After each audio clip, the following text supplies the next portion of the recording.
Gracias por la invitación a la facultad y al Instituto Interdisciplinario. Recién cuando yo llegaba, hoy muy tempranito, hablábamos con Damián.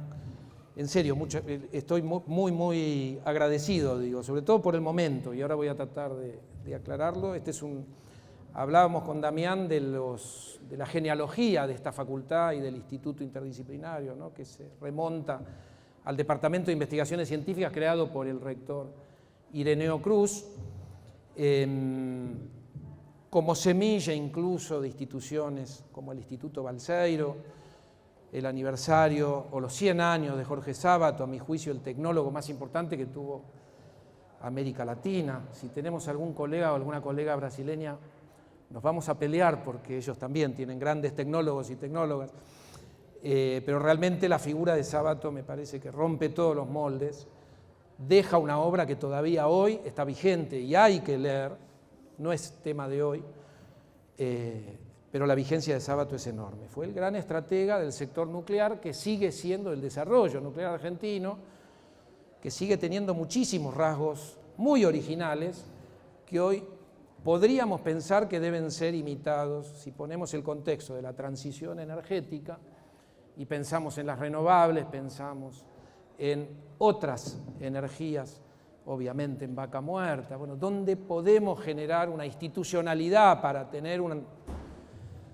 una política de transición energética, etcétera, etcétera. Habría que ir a mirar a la CONEA y lo que pasó con la diversificación de la CONEA en empresas estatales, mixtas, privadas, que llegan a la frontera del conocimiento y hoy nos están dando el CAREM, el RA10, etcétera, etcétera, ¿no? Y así como uno puede mencionar esto, después se puede correr la cámara y enfocar el sector de las ciencias biomédicas, y ahí vamos a encontrar otro sector robusto, con otra institucionalidad o con otra forma de organización, pero indudablemente, quiero decir, en la Argentina no tenemos mucho de esto.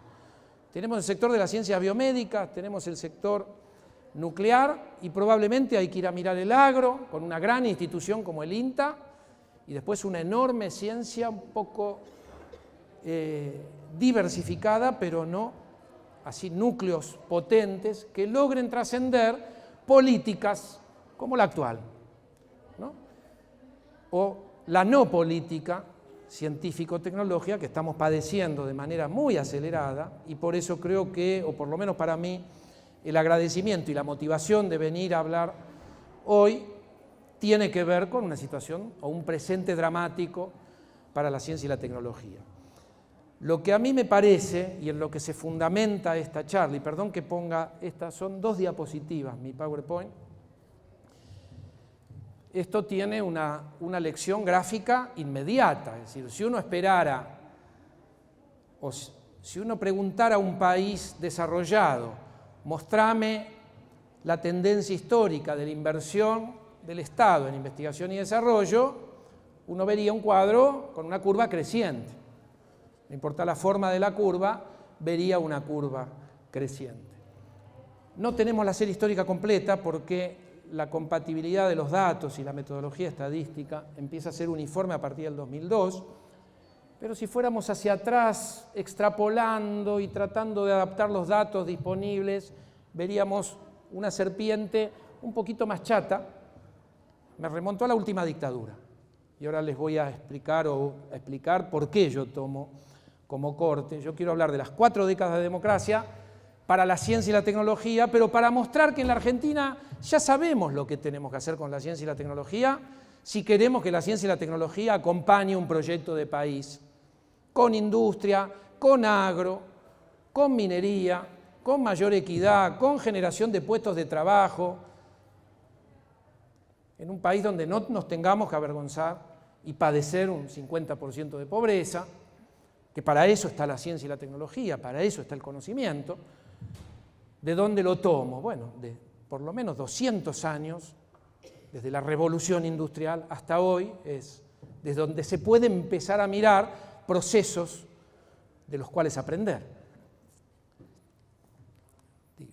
Entonces, mi primer postulado, llamémoslo así, ya que estoy con público que viene puedo hablar en estos términos, es la Argentina tiene los elementos, tiene el conocimiento, tiene las competencias, la experiencia si mira para atrás, digamos del 2002, 2003 hasta hoy, incluso un poco antes, desde la creación de la agencia, me animo a decir, a pesar de que cuando me toque hablar de la década de los 90 voy a hacer fotografías, ¿no?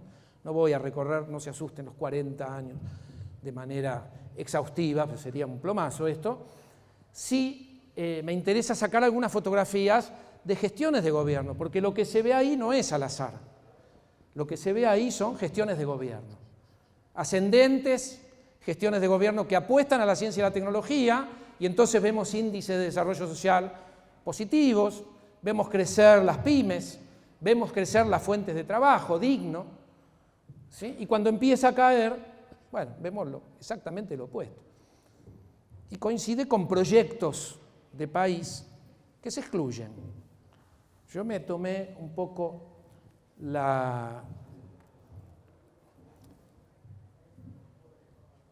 Yo no sé si este gráfico les va a resultar muy ingenuo o de alguna ayuda, pero más o menos sintetiza lo que yo estoy llamando proyectos de país, pero yo me animaría a decir que hay un proyecto de país y otra cosa que no queda muy claro, que proyecte una nación con institucionalidad, con Estado, siempre tomando como modelo las economías desarrolladas, no copiándolas, no para copiarlas, sino para tomar todo aquello que se pueda aprender. Yo no quiero ahora ser exhaustivo, simplemente para mostrarles mis dos diapositivas y para que tengan una idea de alrededor de los argumentos sobre los que quiero hacer girar esta charla. ¿Por qué quiero comenzar no hablando de la última dictadura cívico-militar, pero sí comenzar con la última dictadura como introducción? Porque es el momento en que irrumpe a nivel global el orden neoliberal, lo que llamamos hoy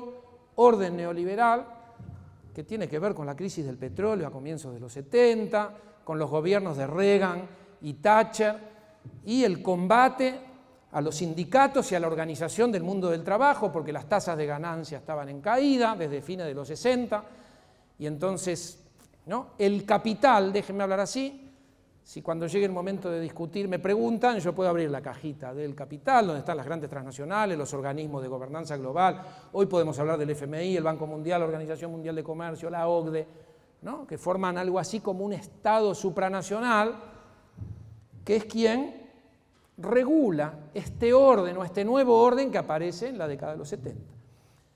Hay mucho escrito, hay bibliotecas sobre cómo irrumpen, qué significaron los gobiernos de Reagan y Thatcher. Para América Latina esto fue muy, muy cruento, porque antes de Reagan y Thatcher hubo dos experimentos en América Latina, que fueron Pinochet y Videla, que en nuestro país en particular dejaron un genocidio del cual todavía estamos tratando de entender de manera traumática, como trauma social, cómo es que permitimos, ¿no? Uno iba caminando por la calle y de pronto pasaba por algún lugar en el cual después, varios años después, se enteró que ahí funcionaba un campo de concentración. Perdonen que arranque de esta manera, porque esto nos va a permitir entender estos 40 años de democracia, ¿no? Es decir, nuestra democracia arranca después de 7 años cruentos.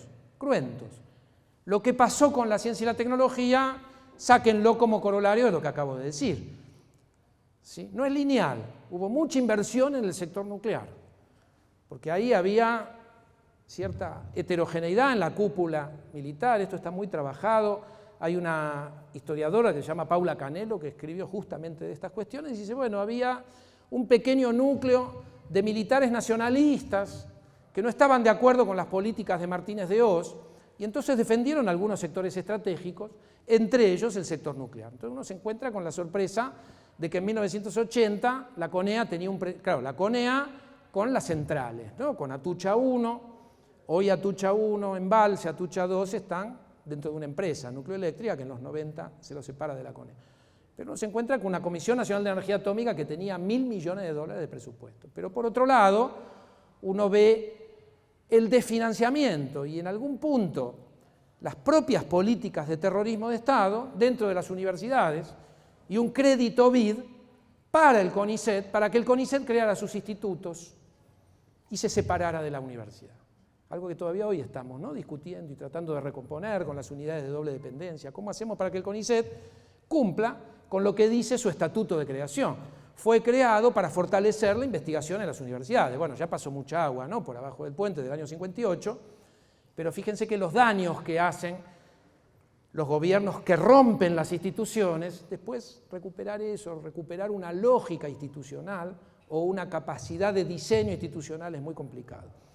Y si ustedes me preguntan cuál es la principal diferencia entre un país en desarrollo y un país desarrollado, la robustez o la solidez de sus instituciones. Entonces, lo que observamos en la ciencia y la tecnología en Argentina es una institucionalidad frágil. Bueno, quiero ir un poco a este problema que se va a manifestar en esta puja o en este conflicto entre dos proyectos. Yo digo un proyecto de país y un proyecto económico para favorecer algunas fracciones de la economía argentina. Lo quiero justificar. Entonces digo, año 83, arranca el gobierno de Alfonsín, volvemos a la democracia, pero volvemos en un orden global que ya no es lo que dejamos en el último momento de democracia, que era un país industrializándose. Ustedes saben que las tasas de crecimiento, cuando uno analiza las décadas de mayor crecimiento en la Argentina, la segunda década de mayor crecimiento fue 64-74. Y tiene que ver con un proceso de industrialización por sustitución de importaciones que en ese momento se acelera y donde hay un INTA, un INTI, una CONEA, un CONICET, universidades públicas, que en algún punto están tratando de entender, y ahí aparecen los Jorge Sábato, los Amílcar Herrera, los Oscar Barsaski, un economista como Aldo Ferrer, poniendo de ejemplo el triángulo de Sábato, la estrategia que Sábato aplica al sector nuclear para ver cómo llevamos ese triángulo al sector siderúrgico, al sector de electricidad, al sector hidrocarburífero, en ese momento, ¿no? Esta es la Argentina que toma la dictadura y que arranca otra película, porque lo que se inicia con el orden neoliberal para América Latina son procesos de desindustrialización. Entonces ahí empiezan a surgir algunas preguntas. Yo les puedo hacer algunas preguntas y sin saber historia de la ciencia o sin tener muy claro qué es lo que pasó, me pueden responder. Yo digo, un Instituto Nacional de Tecnología Industrial, un INTI. No sé si ven los diarios lo que está pasando con el INTI, ¿no? Volvemos a ver, como lo vimos en 2016, a trabajadores, trabajadoras del INTI en la puerta, en la calle, y la policía tirando gases y pegándoles, ¿no? Bueno, nos podríamos remontar al proceso que se inicia a partir del año 83, porque uno ahora tenemos la ventaja de mirar desde el futuro, desde el presente lo que pasó, desde el futuro de ese momento. Lo que pasó en mirar retrospectivamente, y lo que vemos son 25 años de desindustrialización. Hasta el 2001, a pesar de los esfuerzos del alfonsinismo, que tuvo un primer ministro de Economía como Bernardo Grispun, que intentó recuperar una Argentina industrial que se había perdido en la última dictadura. Esto fue clarísimo, ¿no? La apertura de las importaciones, nos pasaban publicidades en donde todo lo que era industria nacional era malo, y entonces había que ponerlo a competir. Bueno, fue un desastre, digo, recetas que no funcionaron en ningún lugar del planeta que hoy sea desarrollado. Es decir, los países que hoy son desarrollados lo que aplican son políticas proteccionistas, aranceles para proteger sus apuestas estratégicas. ¿A qué vamos a apostar? Hidrocarburos. Perfecto, aranceles y precios internos, no precios dolarizados para la energía, en particular para los hidrocarburos. Apostamos a la energía nuclear, apostamos a las ciencias biomédicas, perfecto. ¿A qué sectores de las ciencias biomédicas? Vamos a producir medicamentos. Bueno, producción pública de medicamentos, sector privado con asociatividad público-privada. Son todas las estrategias que vemos a lo largo de 40 años en nuestro país, pero en algún sentido interferidas por gobiernos que vienen a hacer otra cosa. Digo, si yo les hago un ejercicio, casi un experimento pensado de qué piensan que pudo haber pasado con un Instituto Nacional de Tecnología Industrial que fue creado en el año 56 exactamente para generar investigación y desarrollo para la industria nacional, y cuando ven lo que fue el diseño original del INTI, es un diseño muy sofisticado, 3 laboratorios centrales que financia el Estado y centros de investigación y desarrollo vinculados a sectores industriales, centro de I+D en plásticos, en informática, en sector automotriz, en carnes, en alimentos. Si vamos a más cerca, I+D en electrónica o en nanotecnología. Y esos centros de I+D buscar financiamiento de los sectores que se van a beneficiar. Vuelvo al ejercicio pensado, al ejercicio ideal. Si nuestro país se desindustrializa entre el año 83 y el año 2001, ¿qué les parece que ocurrió con el INTI en estos 25 años? No hace falta ir a los textos. Fue un barco fantasma. Es decir, tenemos una institución de investigación y desarrollo para apoyar una industria que se está contrayendo, desapareciendo, permitiendo la entrada de capitales extranjeros para ocupar los sectores más dinámicos de nuestra economía. Cuando digo los sectores más dinámicos, donde hay más conocimiento, toda la I+D viene de afuera. ¿Qué podemos hacer desde el INTI? Entonces uno va viendo un INTI que se va transformando en prestador de servicios, ¿no? Llevar los registros de importaciones, de exportaciones, cobrar algún tipo de arancel si es que lo hay. Es decir, un INTI que va en decadencia, al punto de que en el año 98 tome el INTI, podría haber tomado otra institución, ¿no? Podríamos haber tomado el CONICET para ver cómo va a seguir la trayectoria del CONICET a lo largo de... el CONICET sale de la última dictadura con más de 170 institutos propios, ¿sí?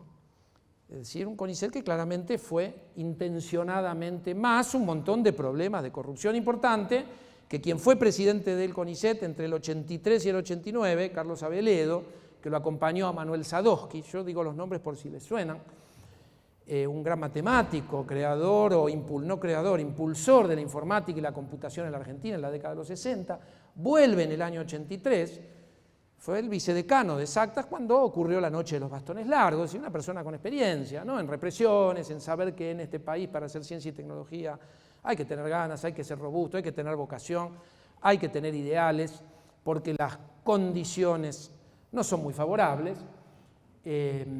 Carlos Aveledo inicia, hoy está publicado, es un cuadernillo, un folleto, casi un librito de 120 páginas, en donde se comenta lo que se encontró del CONICET. Yo les aseguro que es una cueva de murciélago, ¿no? Es decir, lo que se encuentra, se compraban con los subsidios playas de estacionamiento, se ponían los subsidios a plazo fijo, era la ruleta financiera a pleno al final de la última dictadura, un país financierizado que perdía su industria, que apostaba al agro y a la especulación financiera, las tasas de interés en la Argentina mayores que afuera, entonces vienen dólares, vengo con dólares, compro pesos, lo pongo a plazo fijo, saco eso, lo vuelvo a hacer dólares y me voy.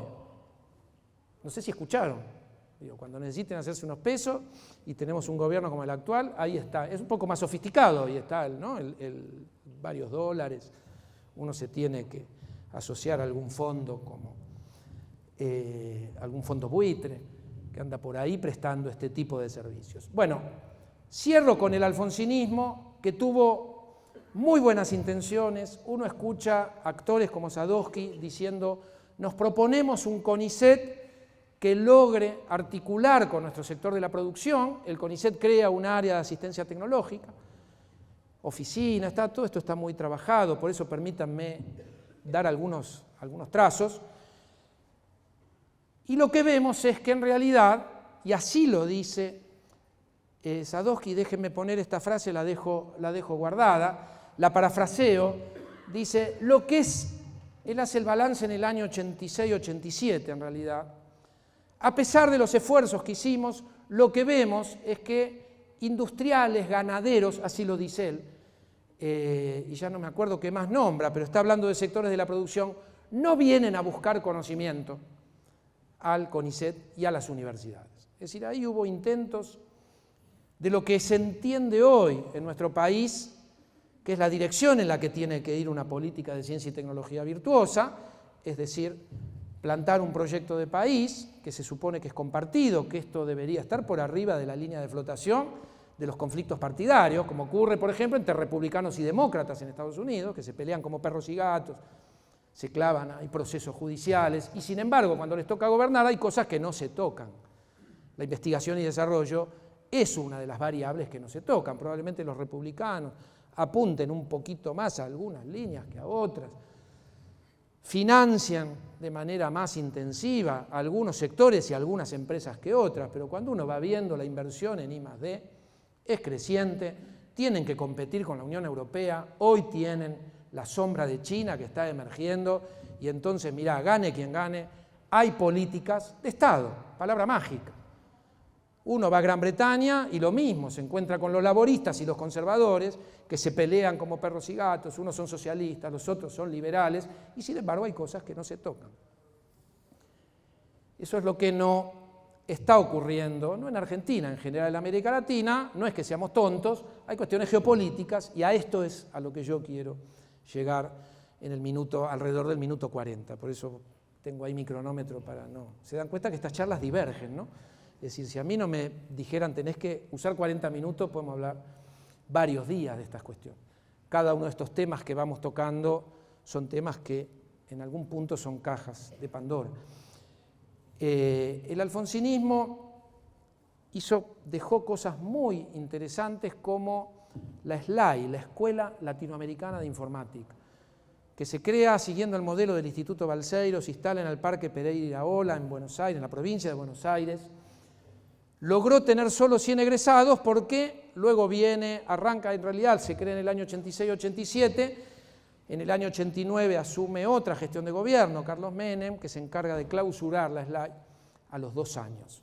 Y cuando uno hoy estudia, por lo menos está el sociólogo Oteiza, Enrique Oteiza, que lo trabaja casi de manera contemporánea y dice, por presiones de las empresas transnacionales, este gobierno cerró la SLAI. Me dice, ¿cómo la Escuela Latinoamericana de Informática, donde formamos ingenieras, ingenieros, doctores, doctoras en informática por presiones de las empresas transnacionales? Bueno, estoy haciendo a propósito la pregunta, ¿no? Digo, lo mismo podríamos, si yo me hubieran invitado a dar una charla sobre el sector nuclear, podría hablar horas acerca de las presiones de los Estados Unidos durante el gobierno de Alfonsín, durante los 90, por eso en los 90 un gobierno que está de este lado, después nos podemos dedicar un poquito al gráfico ¿no? Proyecto para las fracciones económicas concentradas, vemos cómo se inicia un desguace inédito del sector nuclear. Y permítanme afirmarlo de manera asertiva, porque esto yo lo estudié, tengo un libro, digo, hasta donde yo lo pude poner a prueba en muchos foros, nadie me pudo refutar que las presiones de Estados Unidos son permanentes, como empezamos a volver a tener presiones cuando Alberto Fernández viaja a Beijing a firmar el acuerdo por Atucha 3, eso ocurre en febrero, en abril ya teníamos una delegación de los Estados Unidos viajando a la Argentina y la jefa de la delegación, Ann Ganser, hablando de que la tecnología china era inconveniente, se podría producir un accidente nuclear, diciendo una sarta de barbaridades que un país que se percibe o se concibe como soberano no debería haber permitido, o en todo caso debería haber habido una queja de nuestra Cancillería porque mandan delegados que se extralimitan o cometen injerencias que no son convenientes para las buenas relaciones. Estoy parándome con péndulo ideal sin rozamiento, ¿no? O el caballo puntual sin rozamiento. Me gusta más porque se necesitan más. La década de los... Digo, el alfonsinismo tuvo muy buenas intenciones, puso lineamientos muy necesarios cuando miramos desde el presente esta idea de vincular la ciencia y la tecnología a sectores de la producción,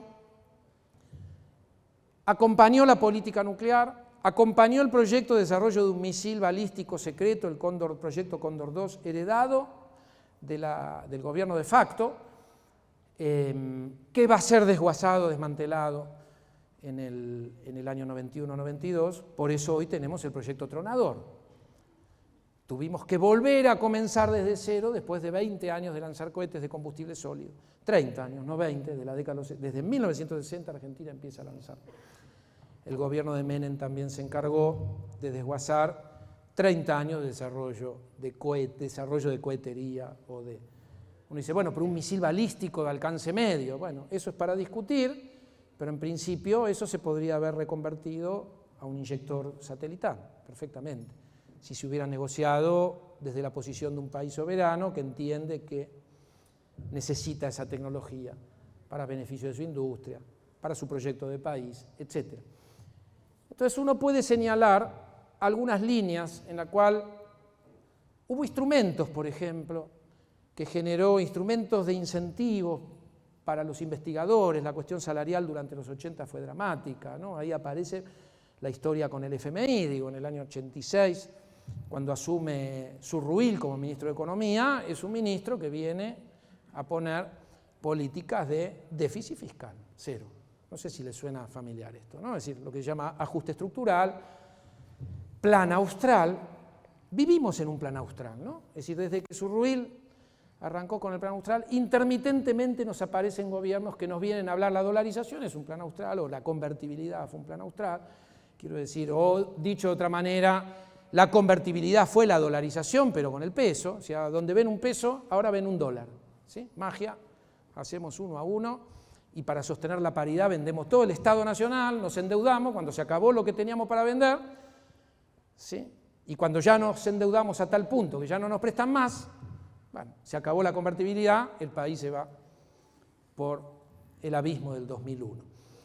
Entonces digo, lo que no se ve durante el alfonsinismo, sintetizo con esto, disculpen porque se me está haciendo muy largo, es la ausencia de una orientación robusta que pueda consolidar una política de ciencia y tecnología donde se pueda decir, acá hay una política que acompaña un proyecto de país. Es decir, no existe ciencia y tecnología o definición de agendas de ciencia y tecnología sin un para qué, ¿no? Ahí vienen ustedes deben tener en su memoria infinitas discusiones acerca de el CONICET produce demasiadas ciencias básicas. Y esto yo por lo menos lo escucho hace 20, 30 años. Por ejemplo, lo pongo como ejemplo de falsas discusiones, ¿no? Y entonces uno dice, bueno, ¿frente a qué lee el CONICET? Yo les doy a esto dos tips, dos maneras de entender. Primero, es un falso problema. Segundo, a la Argentina no le falta nada, no le sobra nada, no le sobra ciencia básica. Es cierto que le falta más tecnología de manera más acuciante, todo lo que se acerca más al factor tecnológico, pero eso no quiere decir que le sobre ciencia básica. Y en conjunto, lo que no tiene el sector de ciencia y tecnología es demanda de conocimiento, que es lo que ordena un sector. Cuando uno va a ver lo que pasó en Alemania o en Estados Unidos en su proceso de industrialización en mitad del siglo XIX, o el ascenso de Japón, o el surgimiento del este asiático en trencito, ¿no? Taiwán y Corea como países de industrialización tardía. ¿Qué es lo que se ve? Sectores de ciencia y tecnología que tienen que responder a demanda de un sector industrial, a demanda de un sector de recursos naturales, si los tiene. Pienso ya no en Corea, pienso en Noruega o en los países escandinavos. Y lo que le faltó al sector de ciencia y tecnología es una demanda consistente sostenida en el tiempo. Entonces, lo que uno puede ver a lo largo de las décadas es el desacople del sector de ciencia y tecnología de la producción y la búsqueda de estrategias de supervivencia. Y en algún punto, esto ya se ve a fines de los 80, por eso lo traigo a cuento, porque la década de los 90 va a ser dramático este punto. Hay un artículo lo ubican a Daniel Bess, uno de los grandes físicos argentinos, escribió un artículo muy bueno hace mucho tiempo en Ciencia Hoy. No está en el título, pero en algún lado él habla de los 7 pecados capitales de la ciencia y la tecnología, y en realidad es un título irónico justamente para mostrar cómo en la década de los 90 la comunidad científica tiene que desarrollar lo que ya venía desarrollando, que son estrategias de supervivencia. ¿Qué pasa en los 90? La ciencia y la tecnología se tienen que autofinanciar. Entonces llevamos a una audiencia al Parlamento para ver si tenemos que cerrar el INTI, porque finalmente el INTI no se autofinancia. Y van funcionarias del INTI a defender, es dramático cómo lo cuentan, tuvieron varios días tratando de convencer a diputados y diputadas que no había que cerrarlo, pero básicamente la idea era mostrar todas las funciones que cumplía el INTI que no tenían nada que ver con el financiamiento. Por ejemplo, cuando vos compras un juguete de plástico, eso los nenes se lo llevan a la boca. ¿Cómo sabemos que ese plástico no es si ese juguete lo importamos? Bueno, se dan cuenta que tomé una muestra aleatoria, yo podría darles estos ejemplos literalmente miles. O cuando voy a un surtidor, saber que me están cargando lo que dice el relojito, ¿no? Todo lo que tiene que ver con metrología, estándares, salubridad, seguridad, vinculada a materiales, son todos servicios que presta el INTI. Algunos servicios el INTI lo factura, otros no. Y en ese sentido, ¿qué es la función que debe cumplir un Estado, ¿no? Perdón, ahora nos vemos obligados a justificar lo que es evidente. justamente porque algo que arranca con la llegada del orden neoliberal, y esto hoy ya está deconstruido, es la idea de que la culpa de todo la tiene el Estado, algo que manejaron muy bien las economías centrales, donde siguen manteniendo un Estado robusto, un Estado potente, ¿sí?, mientras nos quieren hacer creer que todo lo decide el mercado, o el proyecto Manhattan lo decidió el mercado, o el proyecto Apolo lo decidió el mercado, o Internet es un producto del mercado. ¿Quieren que siga? O la nanotecnología surge por demanda del Estado. Son decisiones que toman los estados centrales de apostar y financiar y acompañar en todo caso al sector privado. Como dice Mariana Mazzucato, esta economista que escribió este libro que hoy es un bestseller, es una economista ítalo-norteamericana, que escribió un libro que es un éxito del 2014 que se llama El Estado Emprendedor. Bueno, nos viene hablando del emprendedor, del muchachito creativo, ¿no? Cuando uno va a las películas de Hollywood de Steve Jobs y ve un chico de jean que camina por el campus, que no va a clase porque es medio rebelde, y de pronto aparece liderando un equipo de jóvenes y de pronto aparece multimillonario. Dice, puta, ¿cómo pasó de mirar los árboles porque tenía idea? Bueno, lo que dice Mazzucato es, esta representación se está olvidando de todo el entorno, de la inversión multimillonaria en el sector defensa que rodeaba la universidad en la que trabajaba Steve Jobs y que acompaña esos desarrollos, lo mismo que el Silicon Valley, etcétera, etcétera. O Elon Musk se piensan que es un producto de mercado, ¿no?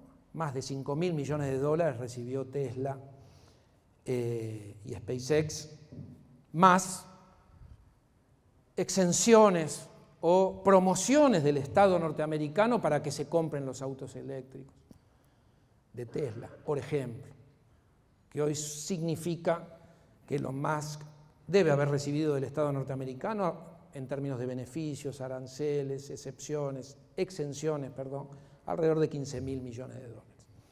Eso es un emprendedor. Y eso no habla mal de Elon Musk, como no habla mal de Steve Jobs. Es decir, Steve Jobs claramente se destaca, pero sin el derrame de millones de dólares y el entorno de universidades, instituciones de investigación y desarrollo, dice Mazzucato, Steve Jobs probablemente habría producido un lindo juguete y hoy tendría algún lindo negocio, ¿no?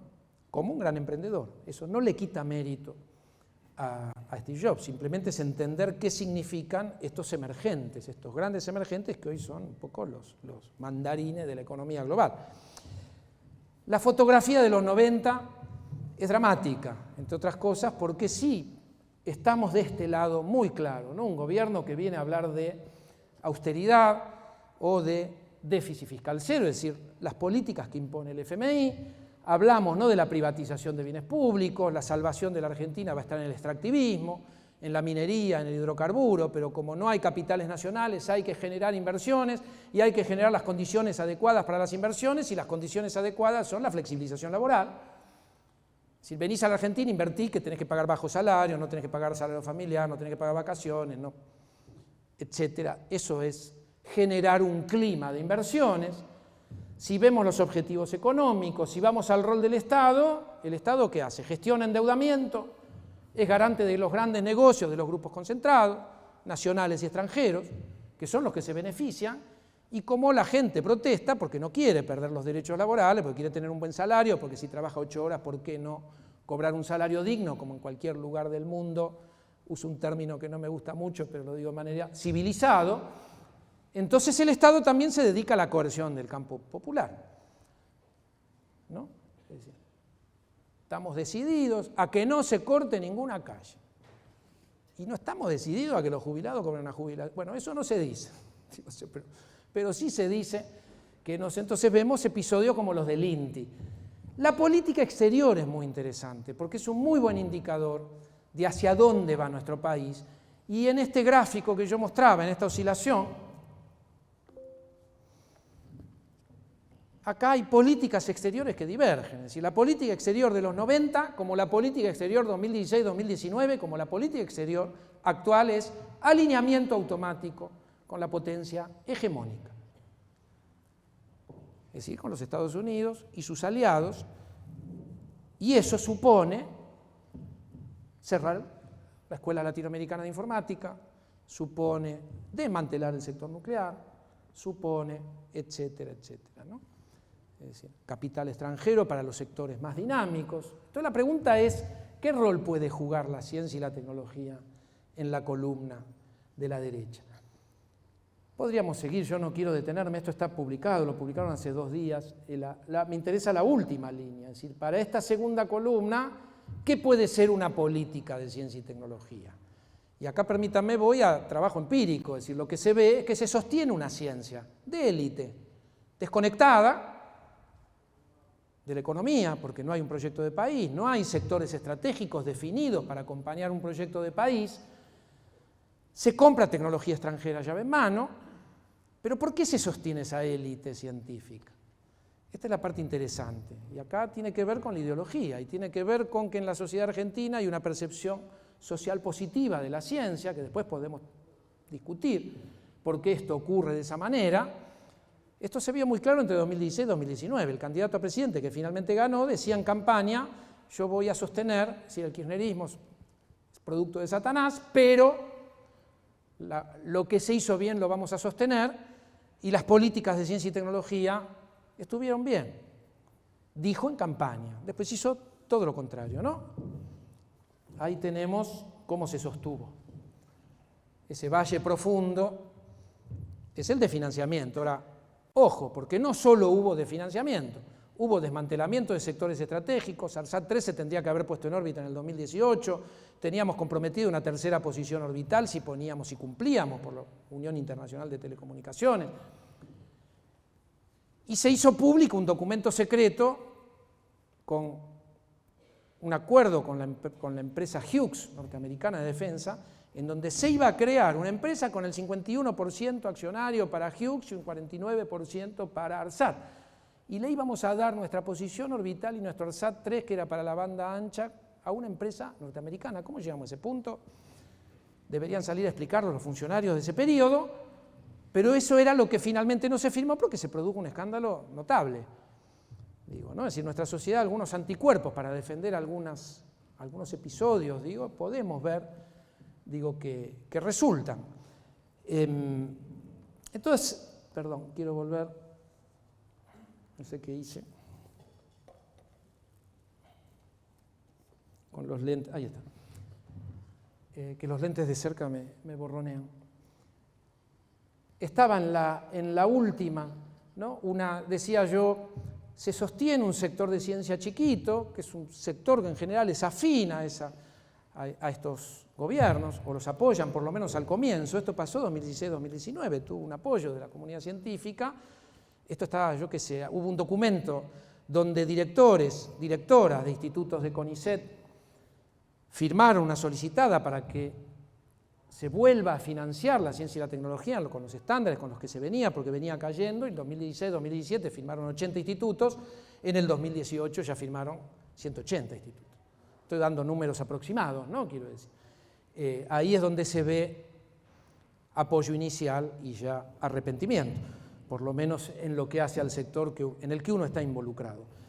La última fotografía que quiero tomar, y después sacar algunas conclusiones, voy por el minuto 38, es el periodo 2003-2015, que a mi juicio fue uno de los periodos, fue el periodo, a mi juicio, lo quiero justificar, pueden no estar de acuerdo, el momento más virtuoso para la ciencia y la tecnología, desde 1810.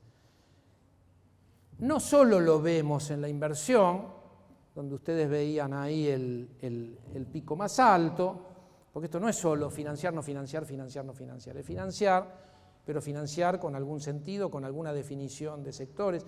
Y lo que se ve en el periodo 2003-2015, de donde yo puedo sacar todas las moralejas que creo que son positivas y que me hacen decir lo que dije al comienzo. En este país ya aprendimos cómo tienen que ser las políticas de ciencia y tecnología para que acompañen un proyecto de país. Es muy claro, lo que arranca en 2013 es el producto del país que nos dejaron en 2001, un país devastado, un país con el 55%, casi 60%, entre el 55 y 60% de pobreza, me estoy equivocando, creo que un 52-53% de pobreza, pero un 60% de gente que no llega a los medicamentos básicos, por eso el Plan Remediar. El Plan Remediar arranca en el año 2002, y detrás del Plan Remediar, viendo cómo se comportaban los laboratorios privados, que viendo que el Estado argentino se iba a hacer cargo de la compra masiva de medicamentos, empezaban a jugar con los precios, el Estado argentino reacciona creando una línea importante de producción pública de medicamentos. Argentina tenía 7, 8 laboratorios públicos en el 2003 y llegamos al 2015 con la ANLAP, la Agencia Nacional de Laboratorios Públicos, y alrededor de 39 laboratorios públicos coordinados por la ANLAP. Pongo como ejemplo esta línea, podríamos ver la línea de satélites de observación, terminamos con satélites geoestacionarios en órbita, más el SAC-D en colaboración con la NASA, ¿no? O sea que tampoco era un gobierno anti-norteamericano. La NASA puso un instrumento muy importante en el SAC-D Aquarius. La inversión extranjera directa en este periodo fue el más alto, o sea, hubo clima de inversiones. Hubo clima de inversiones. Esto está medido, ¿no? El observatorio OSIPEX, Observatorio de Coyuntura y Política Exterior, de Coyuntura Internacional y Política Exterior, OSIPEX, tiene estos datos de inversión extranjera. Podríamos tomar las ciencias biomédicas con las empresas de biotecnología o el sector de informática, donde la Argentina exportaba entre 200 y 280 millones de dólares en 2003 y termina exportando alrededor de 2.800, 2.700, 2.800 millones de dólares en 2015. Se crearon 15 universidades, etcétera, etcétera. No quiero hacer una apología. La pregunta es tratar de entender qué fue lo que pasó. Decir, bueno, no, aumentó la inversión. Bueno, pero eso yo creo que es una parte mínima de la historia. Es decir, lo que hubo o lo que empieza a haber, y de manera muy clara, a partir de 2012, 2013, 2014, es demanda de los sectores de la producción. Demanda de conocimiento de los sectores de la producción. Y esto es lo que permitió definir, por ejemplo, el Plan Argentina Innovadora 2020, que tiene, a mi juicio, y con el Diario del Lunes, yo estuve en la Secretaría de Planeamiento, estuve a cargo de llevar adelante el Plan 2030, con lo cual me conozco de memoria el Plan Argentina Innovadora 2020, y uno de los talones de Aquiles era que no federalizaba, por ejemplo, ¿no? El problema de federalizar la ciencia, que para la Argentina es un problema, es un país muy desequilibrado en términos de equidad, de sus sectores productivos, de lo que es capaz de producir cada región en términos de PBI, para tomar algunas medidas cuantitativas, pero después podríamos ir también a lo cualitativo. Claro que el problema de la federalización no lo va a resolver la ciencia y la tecnología. Sí, lo que está claro es que la ciencia y la tecnología debe acompañar un proceso de federalización. ¿Qué significaría esto? Bueno, que haya agendas de ciencia y tecnología para acompañar los planes de desarrollo provinciales. Y si logramos hacer funcionar planes de desarrollo provincial, ¿sí?, podríamos empezar a pensar en agendas regionales y que las agendas de ciencia y tecnología ayuden a interconectar y a generar densidad o trama, ¿no?, entre las propias provincias, que por lo menos ya sea por cadenas de valor. Hay cadenas de valor que atraviesan regiones, pero también vinculados a lo regional. Cuando pensamos en transición energética, las provincias que hay buena radiación solar, que son las cordilleranas o las provincias de la Patagonia con buenos vientos, ahí podríamos pensar, ¿no?, en afinidades, en políticas conjuntas para desarrollo de la energía eólica, por ejemplo, para tomar. Ahora, yo quiero sacar estas moralejas, voy cerrando, dije el 5% de lo que vine a decir, pero siempre pasa esto en esta... estoy exagerando con el 5%, es un número... imaginario. Lo que yo quiero sacar como moraleja es que no es que el periodo 2003-2015 hubo magia, ocurrió lo que tenía, hubo aprendizaje, hubo acumulación de capacidades, incluso muchos de los aprendizajes del alfonsinismo, algunos aprendizajes de los 90, como fue la creación de la agencia, que fue, no sé si hay gente muy joven, pero hay gente que veo que puede recordar el momento de creación de la agencia. Fue disruptivo porque la agencia venía a desplazar al CONICET. ¿sí? Y en ese momento se llegaron a decir frases como: con la creación de la agencia nos quieren transformar a todos en productores de broches y mangueras. Me las acuerdo porque es una frase que genera, ¿no?, pero era el tono de lo que estaba ocurriendo. En ese momento estaba Juan Carlos del Bello. Yo en lo particular, en lo personal, no me llevé nunca muy bien con del Bello, pero siempre lo tuve como un referente y una de las personas que más entendían de diseño, entendieron de diseño institucional, y deja ahí una herencia importante. Y la agencia, con su Foncity, su Fontari, después va a crear el Fonsoft, el Fonsoft va a caer, pero van a aparecer los fondos argentinos sectoriales. Entonces, lo mismo con los programas universitarios, lo mismo lo que pasa dentro de las instituciones, donde se puede ver un poco de continuidad. Lo que se ve es aprendizajes en cómo se gestiona el conocimiento científico-tecnológico. Esta es la palabra mágica o la expresión mágica. Gestión, en realidad política y gestión del conocimiento científico-tecnológico. Y lo que me parece a mí que ocurre entre 2002, porque hay alguna continuidad, recordemos un ministro de Economía como Lavagna, que crea la Fundación Argentina, como ministro de Economía, crea la Fundación Argentina de Nanotecnología en el Ministerio de Economía en el año 2002. En un país que se había derrumbado, había alguien pensando en la nanotecnología. Después eso se retoma, va a terminar hoy dentro de la esfera de influencia de lo que fue el MinSit, hoy no sé dónde está la FAN, pero lo que vemos en ese ascenso de inversión es que ese ascenso de inversión acompaña un proyecto de país. No es muy difícil de entender. Cierro con esto y abro, si les parece, a discutir algunas de las cosas que les parezcan interesantes, discutir de todo esto. Es decir, lo que vimos en 2002-2015, que debería haber ocurrido o haberse retomado entre 2019 y 2023, periodo del que yo fui funcionario y del cual un poquito me avergüenzo, porque realmente no se hicieron las cosas que habría que haber hecho, y podríamos dedicarnos otro día a hablar de estas cuestiones, y esto ya se parecería más a una especie de monólogo teatral, ¿no? Si quieren que les cuente. Yo no tengo estudios de teatro, pero así me imagino yo hablando 40 minutos sobre lo que fueron esos años. Ojo, porque a la pandemia el sector de ciencia y la tecnología respondió de manera muy virtuosa, ¿no? Hubo inversión en ciencia y tecnología, perdón que estoy yendo y viniendo, pero esta era la idea. Ahí vemos la curva creciendo. Ese 0,30 último, lamentablemente, no está cumpliendo con la ley 27614, ministro de Economía Massa. Supongo que está escuchando. Entienden lo que estoy diciendo. La ley 27614 habla de crecimiento incremental de la inversión, función ciencia y técnica para el 2023. Y acá yo tengo que decir que yo vi al ministro nuestro levantando el teléfono, sentándose en las reuniones de gabinete y diciendo no hay manera, no están liberando los fondos que necesitamos, y les aseguro que llegamos a ese 0,30 casi revoleando ceniceros, ¿no?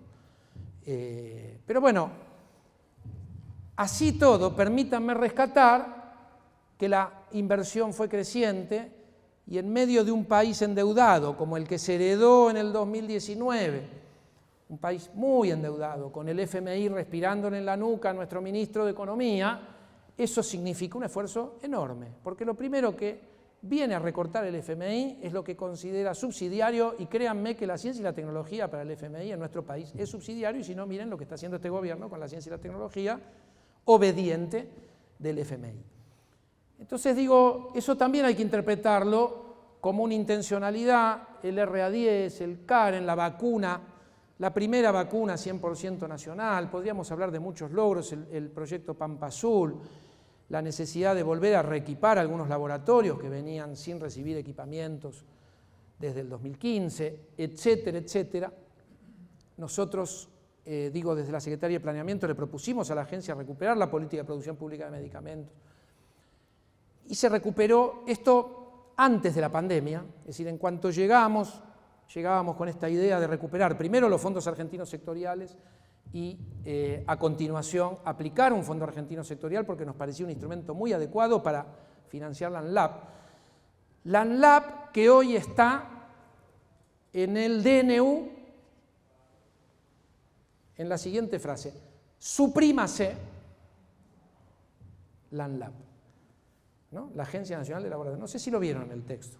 Para el sábado es divertido agarrar el DNU y buscar ciencia, tecnología, estas cosas. Bueno, la ANLAP, el DNU sabemos que está en una especie de latencia o en plena batalla, pero mientras la batalla ocurre, el DNU está vigente y hoy la ANLAP está en desguace, ¿sí?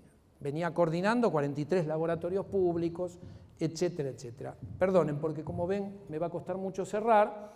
Quiero dejar esta moraleja. Yo les pido prestar atención a la columna de la izquierda. No hay ideología partidaria en la columna izquierda. Lo que hay es todas las lecciones aprendidas del mundo desarrollado. No hay país que no se haya desarrollado, por ejemplo, con energía barata. Esto es un dogma, ¿sí? Son 170 años, estoy pensando en 1850, como término de referencia. Energía. ¿Qué significa energía barata? Energía a costos internos, para el mercado interno, para los hogares y para la producción. Lo mismo con los alimentos. No hay país desarrollado que no haya logrado, produciendo sus propios alimentos o con políticas de importación de alimentos subsidiadas, etcétera, etcétera. Energía y alimentos. Industria, obviamente, porque con agro y minería no alcanza. Esto lo decía Aldo Ferrer en la década de los 70. No en la década de los 70, en el año 2004-2005, el último Aldo Ferrer. ¿Argentina puede ser un país agroexportador? Sí, claro que puede ser un país agroexportador. Lo que pasa es que dejaría 25 o 27 millones de personas a la intemperie. Bueno, es lo que se nos plantea hoy, minería y agro. Exportar hidrocarburos, minería, agro y ruleta financiera. Y ahí, digo, yo no quiero hacer todo el recorrido, me quiero parar en la fotografía de la política exterior y las políticas de ciencia y tecnología. La política exterior debe ser una política de defensa de la soberanía. Cuando hablamos de defensa de la soberanía no hablamos de defender la bandera o los símbolos patrios, hablamos de defender a las empresas nacionales, defender los objetivos estratégicos. Si Argentina decide por la energía nuclear o por la energía eólica o quiere tener sus propias vacunas, tiene que defender eso. Y cuando un país en desarrollo defiende su soberanía, pasa a ser un país catalogado de país inestable. Esto es así, digo. Por eso la India fue, ¿no?, país inestable, hizo explotar su bomba atómica, no digo que lo hagamos nosotros, el plan nuclear argentino, que no se confundan, que después nos digan, el expositor dijo que Argentina debería desarrollar su propia bomba atómica. No, el plan nuclear argentino siempre fue ostensiblemente pacífico. Pero digo, la India en el año 74 hizo explotar su bomba atómica, tuvo infinitos problemas internacionales, pero para la India, en Asia, teniendo la China, necesitaba dar esa demostración y en el año 98 hizo explotar sus bombas de hidrógeno. ¿No? País inestable, el país inestable hoy está sentado en los BRICS y negocian con las principales potencias, defendiendo su soberanía, con dignidad, con un proyecto de país. No estoy poniendo de ejemplo para la Argentina a la India, estoy contando lo mismo podríamos decir de Corea, lo mismo podríamos decir de varios otros países que hoy están en un sendero de desarrollo. Y lo último, una política de ciencia, hoy sí está claro, cuando yo pongo ahí multipolaridad, hoy está más claro que nunca, hoy el mundo debate, ¿no?, estamos en un sistema complejo que está llegando a un punto de bifurcación. 2040 dicen algunos de los que estudian estas cuestiones, ¿no? Y acá se dirime por China o por Estados Unidos, o una guerra y salga un tercer hegemón inimaginado, si es que queda algo después de una guerra, ¿no? Esto no estoy haciendo futurología, estos son expertos en política internacional, geopolítica, etcétera, es lo que enseña la historia. Entonces digo, ¿cuál es el lugar de la Argentina hoy, si tuviéramos que pensar en términos políticos? El BRICS, países que pueden ser socios comerciales, que pueden tener colaboración científico-tecnológica o alineamiento con los Estados Unidos, donde ya tenemos 70 años de patio trasero. Y si hoy miran, los documentos de política exterior hablan de backyard, ¿no? Tenemos que desconectar el patio trasero de China. Ahí hay muchísimos aprendizajes para saber dónde hay que apostar en política exterior. Lo último que digo y termino, políticas de ciencia y tecnología, lo que dije ya o repetí varias veces, es ¿qué necesita la ciencia y la tecnología? Un proyecto de país estable. Saber qué define nuestra sociedad, nuestra democracia como proyecto de país, que esté por arriba de las disputas políticas, ideológicas, de los intereses económicos. En eso se juega una democracia. Eso ocurrió de manera más o menos estable entre 2002 y 2015 y tuvimos el florecimiento que tuvimos en el sector de ciencia y tecnología. Y esto no es más que reproducir lo que pasó en otros países que lograron desarrollarse. Entonces digo, y agrego, es decir, bueno, creciente autonomía tecnológica es parte de lo que podemos llamar soberanía, y la idea de federalización, lo último que comento, que es importante y no se trata solo de que cada provincia pueda definir su propia agenda, sino que se trata de que cada provincia pueda definir su propia agenda en función de su plan de desarrollo provincial, pero también que las agendas de ciencia y tecnología lleguen a nivel municipal. Esto es lo que ocurre en las economías desarrolladas. Uno tiene ciencias de grandes proyectos, ¿no? Nosotros nos enorgullecemos de grandes proyectos como los satélites, la vacuna, el CAREM, pero eso no representa en algún punto lo que nuestro país necesita en términos integrales, y ahí es donde el Estado argentino es escuálido. La Argentina no está llena de ñoquis, de gente que no trabaja. El Estado argentino es escuálido cuando uno compara, por ejemplo, el número de empleados públicos cada 1000 habitantes, cada 100 habitantes, cada 100.000 habitantes del Estado alemán.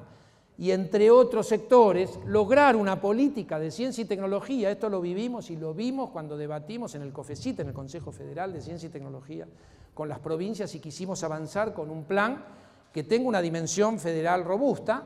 Nos dimos cuenta que lo que podíamos hacer era un primer esbozo de agendas provinciales, pero que el trayecto que queda es enorme, porque esas agendas provinciales tienen que permear hacia los municipios. La Argentina tiene alrededor de 1.290, 1.300 municipios. Esa es la idea. Ahora, ¿cómo llegamos con ciencia y tecnología a los municipios? Generando capacidad de gestión de conocimiento en los municipios, ¿no? Bueno, esa sería una meta para los próximos 10, 15 años. Dejo acá, si les parece, y gracias por la paciencia.